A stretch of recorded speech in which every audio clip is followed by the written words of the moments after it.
Nessuno scontro con l'assessore Baccei, col quale una splendida intesa.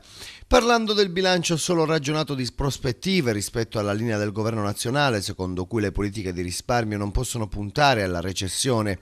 Esattamente la stessa linea che portiamo avanti da 2 anni e che ci ha consentito di sbloccare la spesa dei fondi europei e di determinare nuove entrate.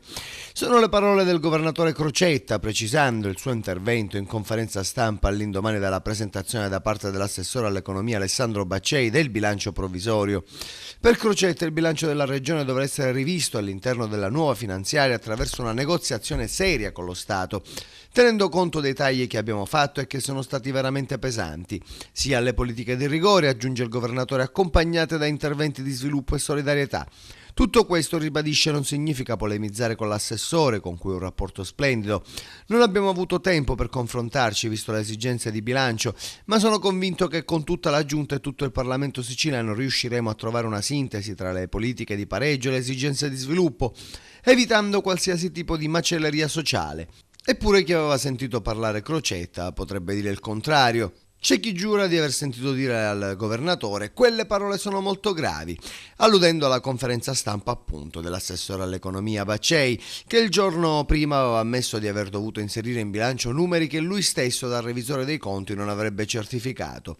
Un'ingenuità o semplicemente un estremo atto di sincerità a fronte di tanti artifizi contabili abilmente camuffati in passato, ma le dichiarazioni e i toni di Baccei non sarebbero appunto piaciuti al presidente della regione. Se l'assessore aveva chiesto a tutti, governo e deputati, di mostrarsi seri per sperare di ottenere da Roma le risorse necessarie alla salvezza dell'isola, Crocetta poi ha battuto i pugni. Lo Stato deve darci quello che ci spetta, perché senza il taglio ai trasferimenti di 1 miliardo e 200 milioni che ci è stato imposto, e se non avessimo perso almeno 1 miliardo di mancati introiti fiscali da parte di imprese che hanno spostato la sede legale fuori dalla Sicilia, noi saremmo quasi in pareggio. Noi i risparmi li abbiamo ottenuti, dice il governatore, non dobbiamo pietire nulla. Poi certo le riforme continueremo a farle. Noi abbiamo bisogno di rigore, aveva detto ancora il governatore, non di rigor mortis.